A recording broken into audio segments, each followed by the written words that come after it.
안녕하세요. 다큐앤드라마 임팩트의 이주영입니다. 오늘은 영화 박열과 뮤지컬 박열 및 22년 2개월을 통해 박열과 가네코 후미코가 만들어낸 자유주의자들의 세계관을 탐색해보려 합니다. 그들이 주창하고 실천한 권력에 대항하는 유연함과 기세의 미장센과 역사적 배경도 짚어보겠습니다.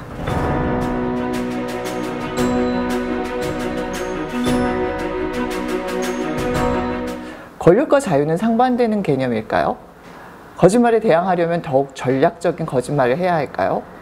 영화 박열은 권력과 자유의 상관관계와 거짓말에 대해 끊임없이 질문하게 합니다.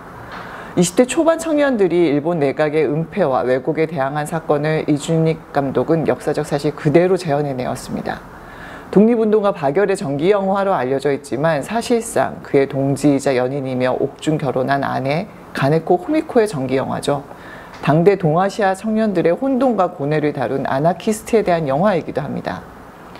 이준익 감독은 영화 아나키스트에서 무정부자이며 자유주의자였던 1920년대 독립운동가들의 면면을 다룬 적이 있습니다.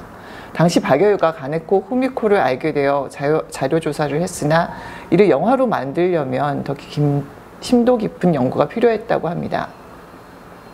그리고 20여 년 만에 이준익 감독은 그들의 철학적 배경과 자유주의, 인본주의와 열정 가득한 삶을 영화 박열로 시각화합니다. 십수년간 관련 사료와 자료를 발굴하고 인문학적, 역사적 고증을 철저히 했음을 여러 인터뷰에서 강조한 바 있죠. 영화 시작 전 이 영화는 고증에 충실한 실화입니다. 이 영화의 등장인물은 모두 실존 인물입니다. 라고 밝힌 것은 감독의 자부심입니다. 박열과 가네코 후미코의 삶과 사상, 그들의 말과 글, 일어났던 일 하나하나를 정확하게 고증해서 그대로 재현했음을 밝힙니다. 당시를 살해낸 청년들과 일본 내각의 상황을 가감없이 정확히 전달한 작품이니 진지하게 마주해달라는 부탁이기도 합니다. 실명 그대로 등장하는 일본 내각 관계자들은 당시 권력자들이 어떤 거짓말로 관동대학살을 촉발했는지 세세하게 재현합니다. 덕분에 관객은 화병이 날 정도로 당시의 상황을 들여다볼 수 있게 됩니다. 포스터만 봐도 알 수 있듯이 영화 박열은 일제강점기 영화들이 기본적으로 다루는 감정의 틀인 비애와 억울함을 거부합니다. 대신 이준익 감독 특유의 문법으로 고구마 구간을 넘어 사이다 구간이 길어지도록 유쾌하고 통쾌하게 관조하도록 돕습니다. 일제강점기 서사에서 클리셰처럼 따라붙는 폭력과 학살, 배신과 고문 장면은 최소화했습니다. 대신 박열과 가네코 후미코, 불령사 동지들이 고민하고 문제의식을 표출하는 방법이었던 독서 토론과 시국에 대한 논쟁, 글쓰기, 잡지 발간, 대테러 기획 등을 전면에 다루고 있습니다. 인력거 꾼으로 일하는 박열의 이미지 위에 내레이션 되는 그의 저항정신 가득한 시, 개새끼가 오프닝 시퀀스를 가득 채우는 것만 보아도 감독이 무엇을 보여주고 말하고 싶은지 확연히 다가옵니다. 私は犬コロである 나는 개로 소리다 하늘을 보고 짖는 달을 보고 짖는 보잘것없는 나는 개로 소리다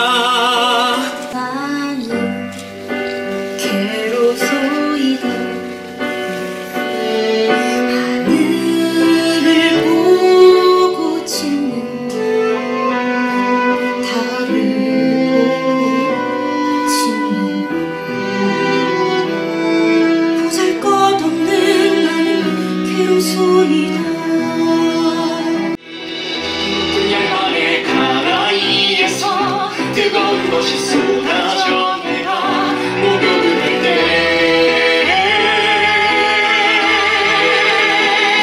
나도 그의 다리에다 뜨거운 줄기를 뿜어낸 나는 개로소이다. 영화 박열은 1922년 박열이 한인 유학생들의 문집 조선 청년의 자작시 개새끼를 발표하고 이 시에 매료된 가네코 후미코와 만나 서로의 닮음을 깨달으며 동거하는 것으로 포문을 엽니다. 이들은 함께 책을 읽고 글을 쓰며 낮에는 생활비를 벌고 밤에는 세상의 부조리에 대해 또래 동인들과 생각을 나누고 행동에 옮기려 노력합니다. 흑우회, 불령사 등 아나키스트 및 독립운동을 지원하는 모임들을 만들고 관련 잡지도 발행하죠. 문제의 폭탄 테러 계획 장면도 어눌하게 등장합니다. 계획은 했지만 실행할 능력은 미비했던 청년들의 현실을 보여주는 장면입니다. 박열과 가네코 후미코의 평화롭고 학구적인 삶은 1923년 9월 1일 오전 11시 58분 시작된 관동 대지진으로 막을 내립니다. 일본 도쿄도 중심 남쪽 해안지대를 포함하는 미나미 간토 지역은 진도 7.9 이상 대지진으로 순식간에 초토화됩니다. 눈 깜짝할 사이에 20만 명 이상이 지진으로 인한 붕괴와 화재, 폭발로 사망합니다. 재산 피해는 당시 일본 총생산의 40% 가까이 되는 근현대 역사상 가장 참혹한 재난이었죠. 연쇄 폭발과 화재는 아시아 근대화의 중심이었던 도쿄를 죽음의 도시로 바꿔놓습니다. 긴급 소집된 일본 내각은 절망의 나락으로 떨어진 민중들이 천황에 대한 불신과 불만을 표출하며 폭동을 일으키는 것이 더 큰 재난이라고 의견을 모으기 시작합니다.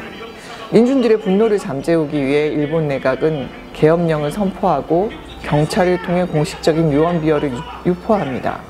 혼란에 틈타 조선인들이 우물에 독을 풀고 방화 약탈로 일본인들을 습격하고 있다는 거짓말입니다. 일본 민중의 분노는 조선인들로 향하고 도쿄도 포함 일본 전역에서 조선인 대량 학살이 시작됩니다. 공식적으로 6천여 명이지만 비공식적으로는 1만 명 이상이 학살되었다고 추정하는 관동 대학살입니다. 인간은 권력을 쟁취하기 위해 혹은 유지하기 위해 무수한 거짓말을 늘어놓습니다. 한나 아렌트와 자크 데리다는 이를 현대적 거짓말의 구체적인 현상이라고 분석했습니다. 이들에 의하면 자기에게 하는 거짓말인 자기 기만과 진실을 알고 있으면서도 의도를 갖고 다르게 행동하는 거짓말인 반진실이 현대적 거짓말의 대표적인 양상입니다. 일상의 거짓말들은 국가와 권력자들에 의해 탈진실로 이어집니다. 역사 왜곡 혹은 역사 수정주의가 대표적인 사례입니다. 한나 아렌트는 이를 위해 선행되는 것은 바로 이미지 만들기라고 설명했습니다. 자크 데리다가 원본, 즉 오리지널이라고 표현한 파괴적인 것들은 거짓말을 통해 가상으로 빠르게 대체됩니다. 의도를 가지고 거짓말을 하는 이들은 그들이 원하는 가상으로 원본을 대체하기 위해 이미지를 만드는 작업에 착수합니다.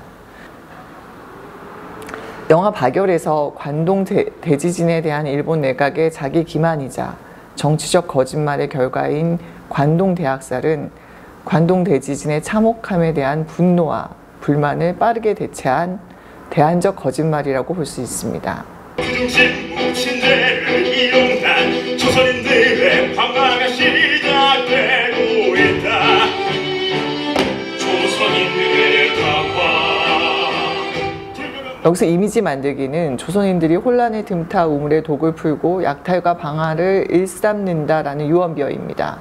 일제강점기 조선과 일본 민중들의 감정적 불편함을 정부가 악용해 대학살을 견인한 최악의 사례죠.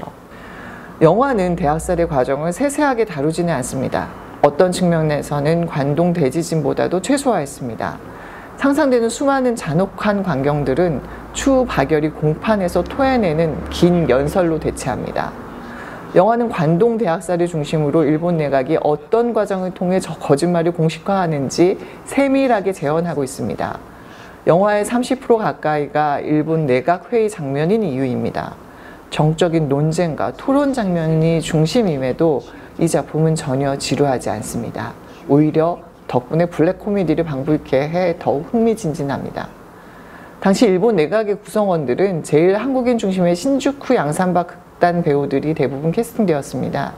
일본에서 오랫동안 극단 활동을 한 제일 한국인들로 구성된 출연진들은 한 명 한 명 거짓말의 퍼즐을 맞추는 내각 강요의 변명과 갈등을 당시 그대로 재현합니다. 거짓말의 결과가 예상보다 참혹하니 이를 정당화할 또 다른 거짓말을 궁리해내는 일본 내각의 면면은 실소를 자아내죠. 데리다와 아렌트가 말하는 거짓말이 거짓말을 양산하는, 거짓말인 줄 알면서도 자신을 속이는 자기 기만에서 반진실로 발전되는 과정입니다. 거짓인 것을 알면서 더 큰 거짓말로 자신을 속이는 행위입니다. 여기서 본격적으로 박열과 가네코 후미코 불령사들이 엮입니다. 마침 불령사 김중한이 검거되고 모진 고문 끝에 박열과 폭탄 테러를 계획했다고 자백하죠.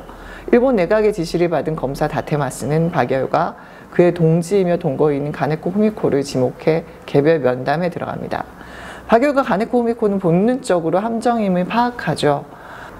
어차피 죄를 만들어 누군가를 희생양으로 내놓아야 하는 일본 내각의 입장을 간파하고 역이용할 계획을 세우기 시작한 것이죠. 거짓말을 극복하기 위한 의도된 거짓말, 즉 반진실 역공입니다. 박열이 그들의 목적에 부합해서 자백한 것은 나름의 계획이 있어서입니다. 아나키스트로서 작금의 사태를 공개적으로 폭로하고 천황과 내각의 어리석음을 만방에 알려 일본 민중과 조선 민중들에게 경각심을 전하기 위함입니다.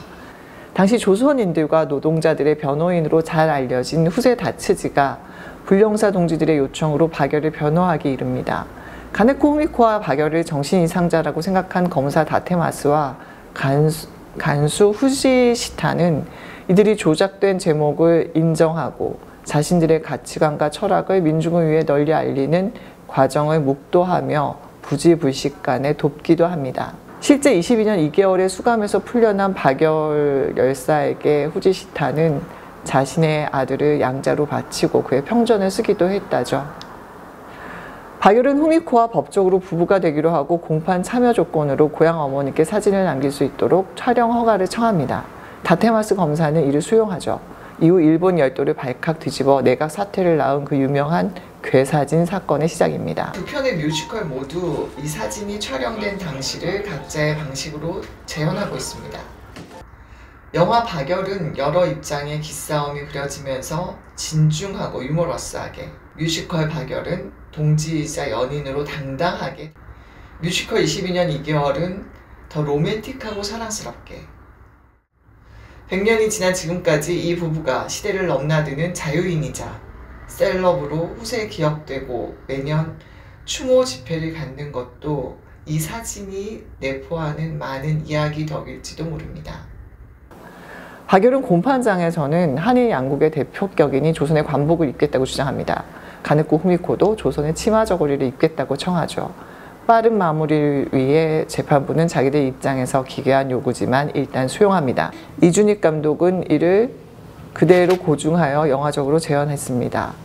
처음에는 치기 어린 정신 이상자들의 요구라고 치부되었던 이들의 주장과 연설은 공판이 거듭될수록 화제를 낳습니다. 기죽지마. 기죽긴 일본에서 가장 버릇없는 피고인이 될 거야. 박열과 가네코 후미코의 1차 공판 당시 발언들은 아나키스트이자 자유주의자들을 대변하는 목소리이기도 합니다. 이들의 솔직하고 의도된 연설과 주장은 당시 일본 열도를 진동케 했습니다. 일본 내각으로 하여금 조사위원회를 형식적으로 발족하게 이끌었으니까요. 이들이 일본 내각의 천인공노할 거짓말에 대항하기 위해 기획한 반진실의 나비 효과입니다.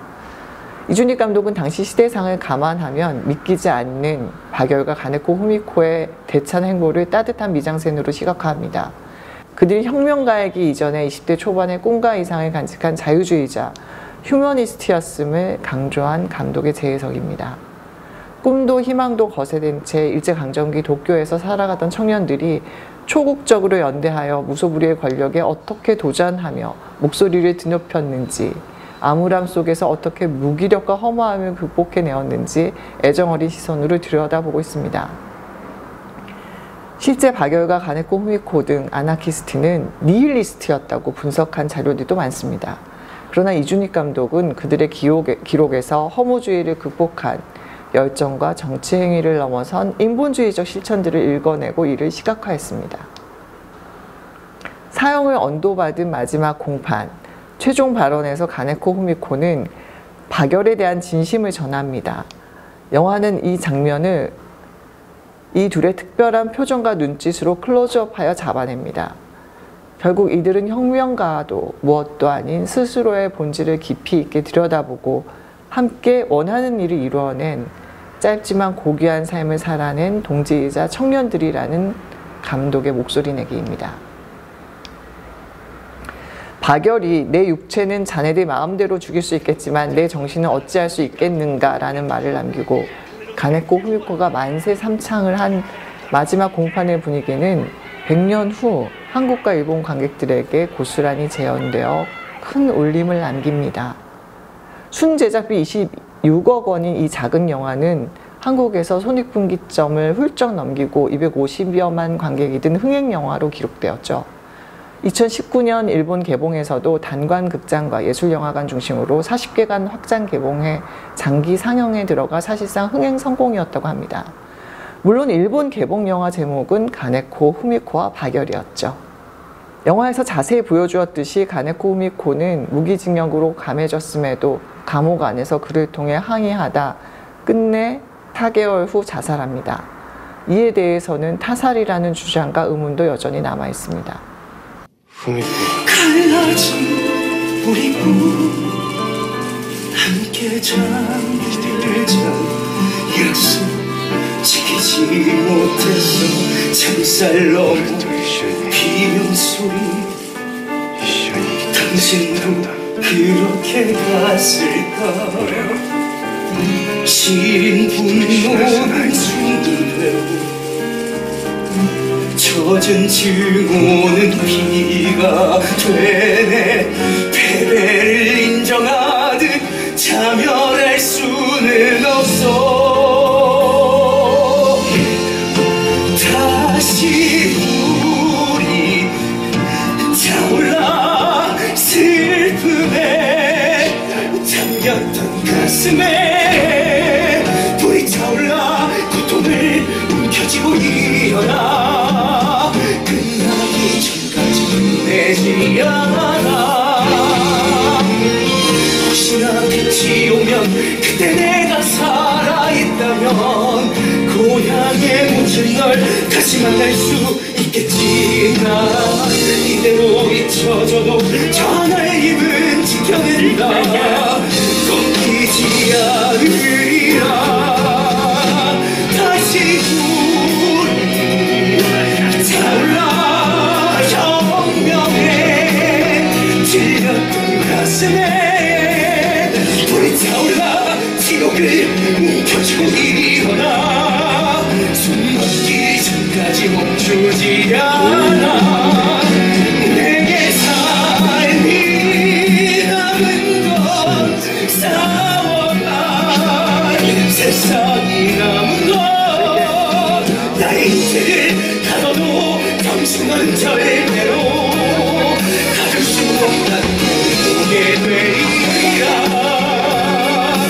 나는 태우리라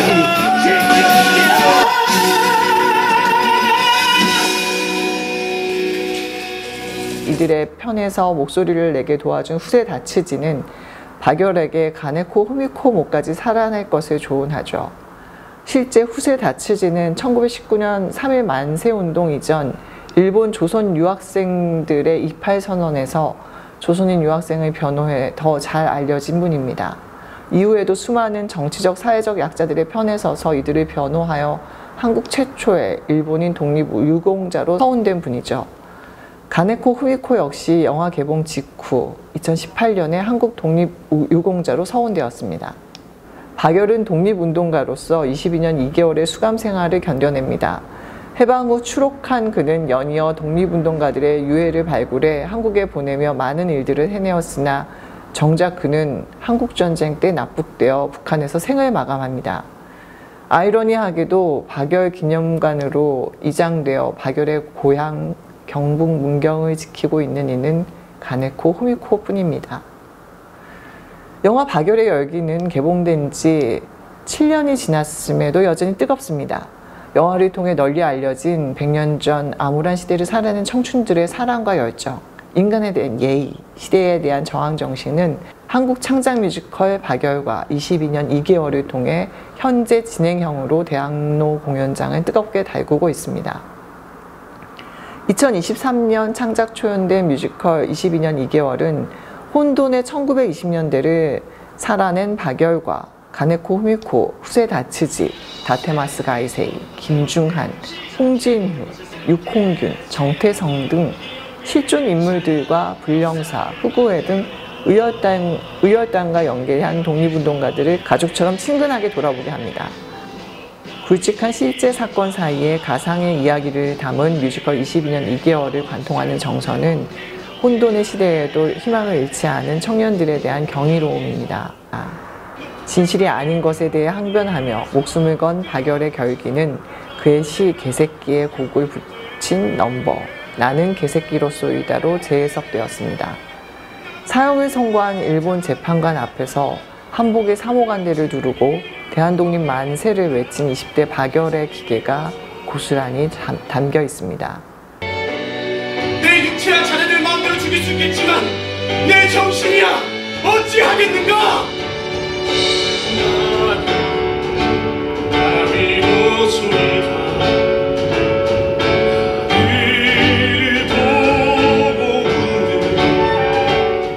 2021년 초연되어 2024년 두 번째 시즌을 맞이한 뮤지컬 박열은 좀 더 박열과 가네코 후미코에 집중해서 그 둘의 연대와 사랑을 다루고 있죠. 같은 세계관과 정체성을 가진 연인에서 부부로 마지막까지 같은 방향을 향해 달린 동지로서의 삶은 동시대 현대인들이 흠모하는 이상향이기도 합니다. 뮤지컬 박열은 두 연인이자 부부의 확고한 연대와 확장된 사랑을 현대적인 락 발라드로 시원하게 담아내어 연인 매진일 정도로 마니아들이 많습니다. 특히 넘버 자유는 많은 의미를 양산하는 명곡으로 마니아들이 공연장에서 함께 합창하기도 하죠. 힘이 있단 걸 알려줄 거야 지혜를 향한 분노가 소리치네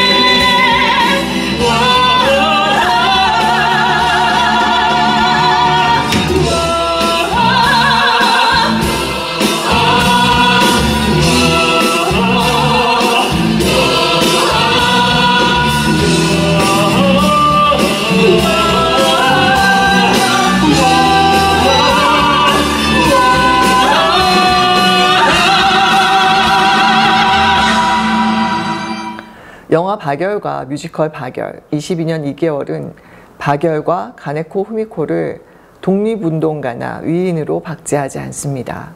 어두운 시대를 뜨겁고 직설적으로 살아낸 지적이고 선량한 청년들의 목소리 내기로 담아냅니다. 현대에도 판을 치는 수많은 권력과 거짓말들에 동시대인들은 어떻게 들여다보고 대처하며 살아가야 할까요? 권력과 시대의 한계에 굴하지 말고 생각하는 바를 나만의 목소리를 내다보면 세상은 어느새 조금씩 변하게 된다는 것을 깨닫게 하는 작품들이기도 합니다. 들어주셔서 감사합니다.